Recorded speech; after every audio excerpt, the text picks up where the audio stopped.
At this point, we're all pretty much very aware of the FCC's recent clarification on the linking of GMRS repeaters, but they may have missed something very important along the way. So let's get into it.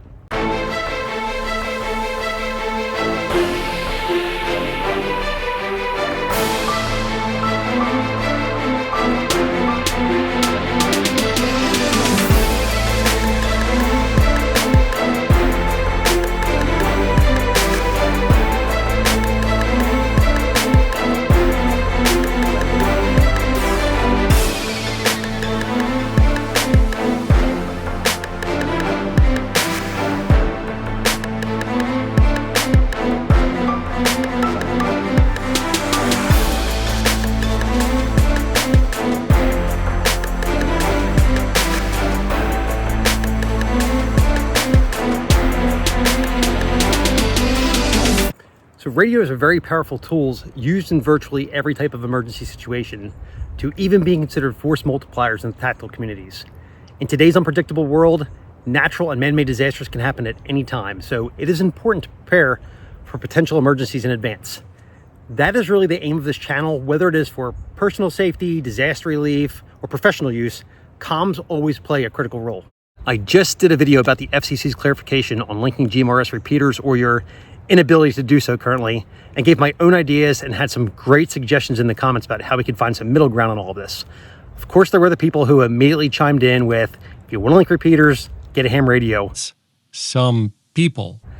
But this is why when I was discussing, all of that, I was sure to make my position clear in that, while yes, this is a valid point, I love the objective goal of GMRS radio in that it is rooted with a utilitarian purpose designed for short-range, communication, primarily for group communications, mainly in the backcountry.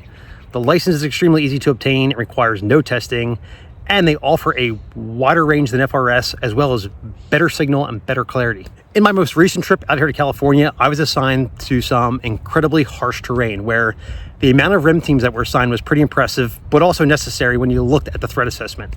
Now, comms on wildfires, in my experience, are usually fair to bad at absolute best. And I think this has a lot to do with them being VHF, but that's neither here nor there. And in this case, areas, even in the towns, there is absolutely no cell coverage. And this isn't due to anything happening to the infrastructure. It's just the fact that the topography is that extreme. And, these areas are simply so remote that the infrastructure just doesn't exist. So if you're a fan of this channel, chances are you are in that preparedness mindset, and part of your goal should be not just ensuring that you're prepared, but bringing your neighborhood or community into it as well, even if for nothing more than the fact that doing so will ultimately increase your own survivability. Part of wrapping your head around these concepts and beliefs as far as, being prepared goes, is acknowledging that you shouldn't be reliant on the government to ensure your survival.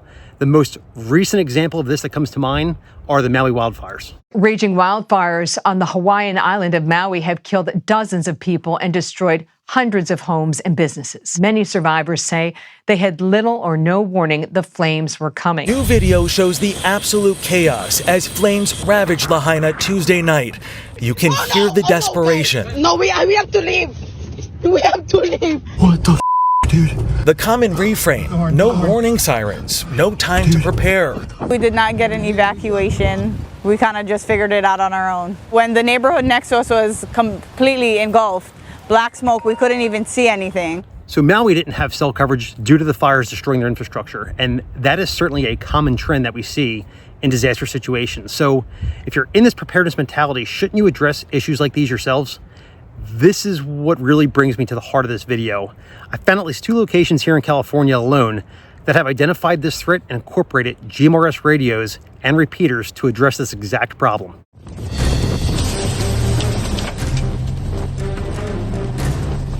2014 through 2018, Northern California was under siege. I had no cell, no internet, no TV. I didn't know what was going on. Unusually aggressive wildfires, among them 2017's Wildfire and 2019's Swedes Fire. State of emergency in Butte County where a vast... Entire towns burned and trapped residents. Some died, but none was as deadly as the Camp Fire. Fires burned through phone, cable, and power lines, as well as cell towers. I have no cell signal. I can't do anything. There was no information on what to do, where to go, or just how dangerous the situations were. They held a community meeting in July of 2019. 100 people showed up, and they all felt the same: helpless. It was time for that to change.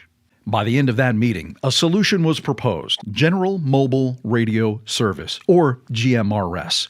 But there was still one problem: that ridge separating the east zone of Butte County from the west. Right out here is the dam.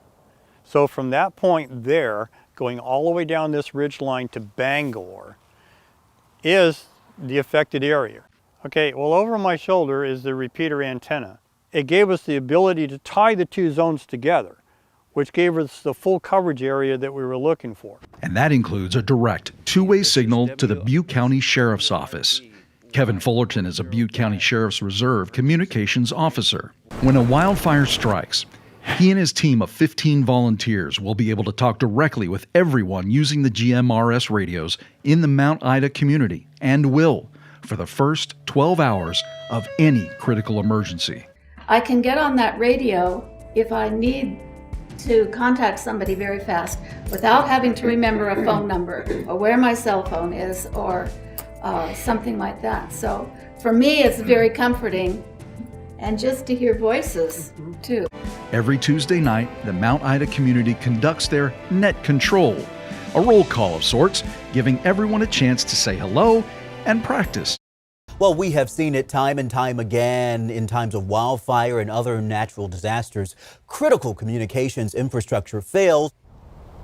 Fresh air and freedom calls people to live among the trees and away from prying eyes. But in recent years, there is also fear. That fear of not having a cell phone to communicate in the case of an emergency, like it happened at the campfire.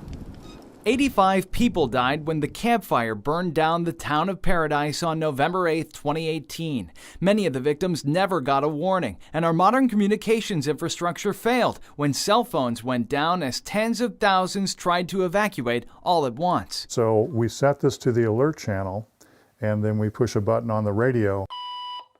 The Neighborhood Radio Watch. We started last spring with having meetings, and people were getting their license, buying radios, and started participating. Pollock Pines Camino Neighborhood Radio Watch erecting this radio repeater on a ridge in Camino last year. Now, in these two examples, yes, both are using sole GMRS repeater sites, which means we're looking at a coverage of what, like 30 to 50 miles probably?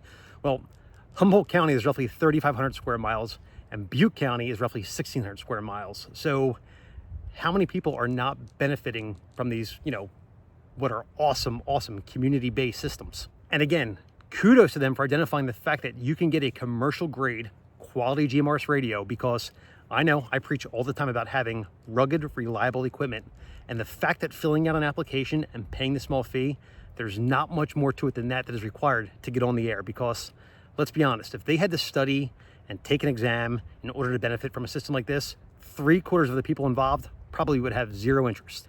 So what I'm getting at is I feel like cases like these make for a really good foundation for an argument to the FCC for the need of additional channels, specifically a few reserved for linked repeater systems, because with instances like these as the example, I think it would really suck to be in the dead spot, or just out of range of the single repeater, and essentially be SOL because the FCC, the ones who couldn't be any further away from here because they're headquartered out in Washington, D.C., said that you weren't allowed to link your repeaters.